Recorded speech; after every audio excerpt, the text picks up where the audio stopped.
Bonjour à tous messieurs dames, bienvenue dans cette nouvelle vidéo, vidéo complètement imprévue. J'étais en train de tourner, hop, la suite donc de ma vidéo sur Oathbringer Justicière, donc en français, le troisième tome des Archives de Rochard, écrit par Brandon Sanderson. Quand des breaking news, une nouvelle complètement dingue est sortie. Donc le Cosmer, donc l'univers étendu de Brandon Sanderson, a été racheté pour des adaptations grand écran, en film et en série par Apple TV+. Boom.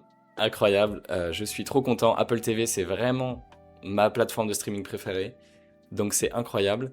On a plusieurs infos, plusieurs petites choses croustillantes que je vais décortiquer avec vous. Eh bien, commençons dès maintenant. Donc, pour commencer, on sait, et c'est la chose la plus importante, que Brandon Sanderson a un contrôle total sur les adaptations qui vont être faites, un contrôle créatif, un contrôle en tant que scénariste et en tant que producteur. Donc c'est un deal qui n'a jamais été fait, en fait c'est historique dans l'histoire des adaptations de fantasy, de science-fiction. On sait que George Martin, que J.K. Rowling n'avaient pas ce genre de contrôle, donc c'est vraiment sans précédent, c'est très rare, et c'est une très bonne nouvelle pour les fans du Cosmer, parce qu'on sait que les thèmes seront respectés, et voilà, l'adaptation sera assez fidèle normalement aux œuvres originales. Donc c'est top. On sait aussi, grâce à Sanderson, donc en fait il a posté un message sur Reddit, je vous mettrai ça en description, on sait que il avait en réalité plusieurs offres, pas seulement Apple TV, et il a choisi Apple TV grâce à ce contrôle qu'il lui laissait, et on imagine aussi qu'il leur fait plus confiance parce que Apple TV c'est plutôt une plateforme qui privilégie la quantité, enfin non, la qualité du coup, plutôt que la quantité. Voilà. Et pour le coup, moi j'ai adoré Fondation, enfin je suis en train de regarder Fondation, que j'aime beaucoup, j'ai adoré Silo, un peu moins la saison 2, mais je trouve qu'en termes de science-fiction, ils adaptent très bien des romans existants. Et en termes d'œuvre originale, Sévrance, évidemment, c'est un grand classique, c'est superbe. J'ai pas vu For All Mankind aussi, donc bon.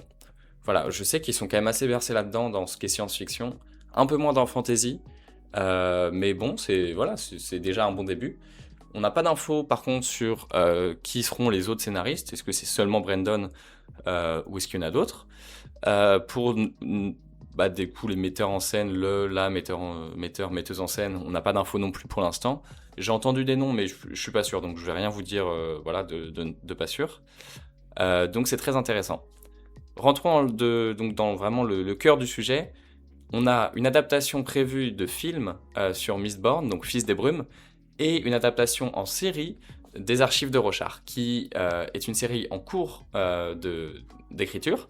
Donc la première partie des Archives de Rochard, les 5 premiers tomes sont sortis, et on a la deuxième partie, 5 derniers tomes, qui va sortir, donc qui commence en 2031. Le 6e tome arrive en 2031. Donc ça fait un peu à la Game of Thrones, une œuvre qui n'est pas encore finie, qui commence à être adaptée, mais je pense que connaissant Sanderson, à part gros problèmes de santé ou quoi, vu sa productivité, ça devrait pas être un problème. Je pense pas que la série rattraperait, étant donné le rythme de parution des séries de 2-3 ans minimum entre chaque saison, et en partant du principe que chaque saison équivaut à un tome. Voilà, j'ai pas de souci à me faire sur le fait que la série rattrape ou non les tomes. Donc, commençons avec Mistborn, qui serait donc une série de films. J'imagine 3 films pour les 3 tomes, en commençant bien sûr avec l'Empire Ultime. Je trouve que c'est parfait, parce que c'est une œuvre qui s'adapte, selon moi, à des films. On est dans un environnement, géographiquement parlant, très restreint, donc dans une seule ville principalement, surtout le tome 1, qui est beaucoup de nuit, avec de la brume. Il n'y a pas d'énormes décors à faire. On va osciller entre deux types, deux types de moments, deux types d'endroits. Il y a les moments très colorés avec la noblesse, un peu tout ce qui est les affaires de la cour à peu près, c'est juste la noblesse, je crois qu'ils appellent ça dans le livre, et tout le côté échafauder le plan pour faire le vol, le braquage, etc.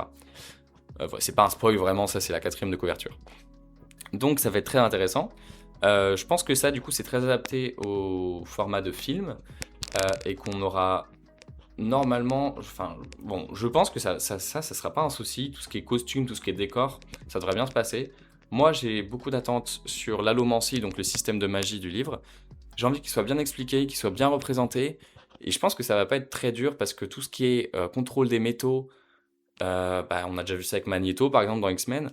En sachant que Apple TV met des budgets de dingue, regardez, je sais pas, F1, le film, le budget, je sais plus c'est combien, non mais c'est n'importe quoi. Je pense que là-dessus, il y aura pas de souci sur les bons effets spéciaux, etc. Donc je pense que le plus important, ça va vraiment être le casting en réalité, et qui est la personne qui met en scène les films. J'aimerais bien quelqu'un qui a une esthétique un peu plus sombre de base, un peu grise, parce que je trouve que on n'amplifie pas assez le fait que Mistborn c'est avant tout une série un peu grimdark, un peu sombre, un peu d'enquête, un peu d'espionnage et tout. Et je pense que si on la met plus de ce côté, ça sera bien parce que ça attirera un public plus âgé et plus mature. Donc je pense que ça peut être très intéressant, surtout si par exemple on fait en sorte que Vin soit un peu plus vieille. Voilà, ça pourrait bien marcher. Moi, c'est un peu ce que j'espère, parce que j'ai pas non plus envie qu'on ait une copie conforme. Je pense que si voilà, on met en valeur un thème un peu plus que les autres, ça peut être intéressant. Donc pour une adaptation, voilà. Donc le casting, je pense qu'il va être très important. J'ai pas réellement d'idée pour le coup de qui pourrait jouer qui. Si je pense à il y avait, comment il s'appelle, Mahershala Ali, je crois, celui qui a gagné des Oscars en tant que deuxième acteur. Lui qui jouerait Sazed, je trouve que ça serait incroyable. Voilà, mais après sinon, que ça matcherait très bien. Sinon, j'ai pas trop d'idées. Mais je me rends pas non plus compte à quel point des acteurs connus voudraient voilà, faire partie de ce genre de film, à part si eux-mêmes sont fans de la série. Donc voilà. Sinon, je pense aussi que normalement la metteuse en scène ou le metteur en scène qui prendra les rênes de ce projet devrait normalement être un fan de Mistborn, parce que c'est quelque chose que Sanderson a beaucoup dit, qu'il détestait le fait que certains metteurs en scène, certains scénaristes, certains producteurs ne connaissent même pas l'œuvre qu'ils adaptent. Donc je pense que ça lui tient à cœur et qu'il choisira, s'il a la décision, enfin si la décision lui revient, choisira un metteur en scène qui connaît à minima l'histoire sans forcément en être fan. Voilà pour Mistborn, donc à peu près selon moi ce à quoi ça va ressembler, ce que j'ai envie voilà, de voir aussi. Je crois que c'est tout ce que je m'étais noté. Maintenant, les archives de Rochard, donc, vous voyez ici, hop, voilà, le 3e tome.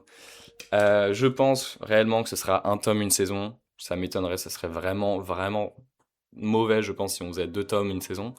Donc on partirait quand même sur 10 saisons, ce qui serait énorme. Je pense que la première saison va être un vrai challenge, pour le coup.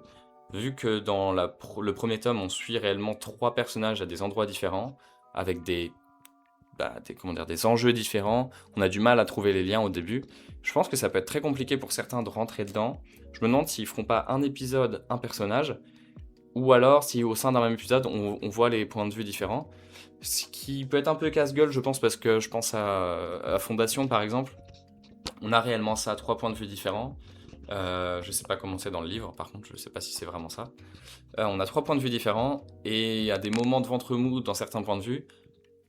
C'est compliqué, quoi, parce que quand l'épisode dure 40-50 minutes, que tu passes 15 minutes entières dans l'épisode à suivre un personnage et ses enjeux, mais que voilà, on est un peu dans un moment un peu calme, c'est compliqué de continuer l'épisode, je trouve. Donc voilà, va falloir garder toujours le suspense, garder la tension.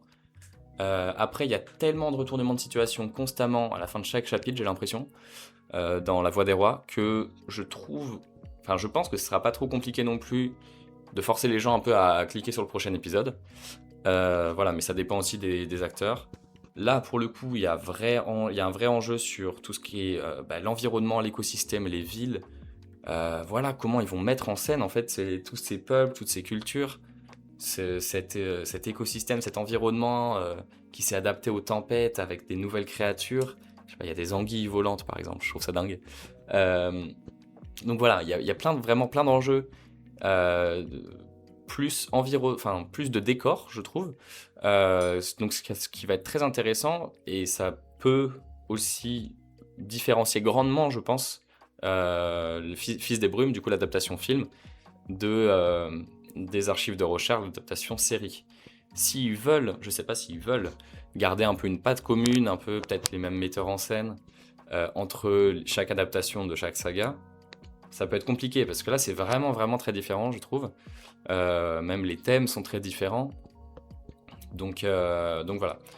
je sais pas trop ce que ça va donner. Je pense que pour le coup, là, le casting sera moins important, enfin, et moins crucial, parce qu'on va vraiment beaucoup s'attarder sur le mystère, vraiment le scénario, en fait. C'est vraiment le cœur, le scénario.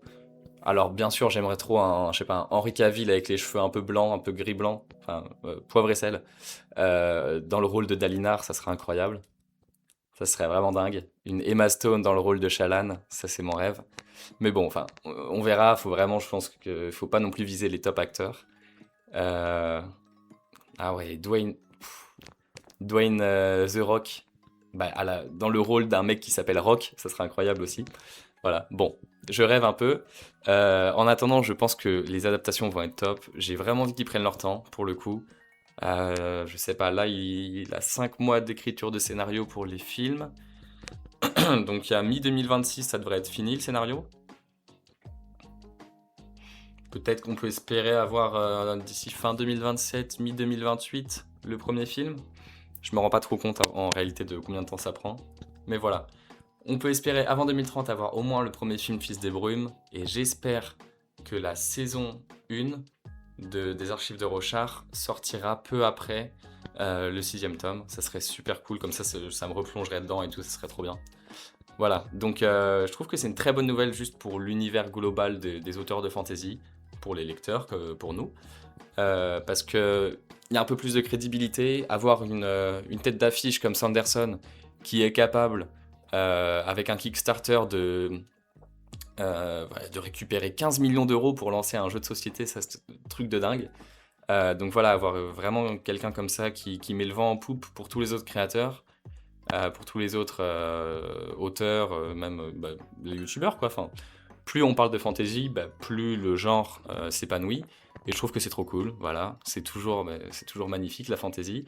Il nous faut un peu notre nouveau Game of Thrones. Donc j'ai trop hâte de voir ces adaptations.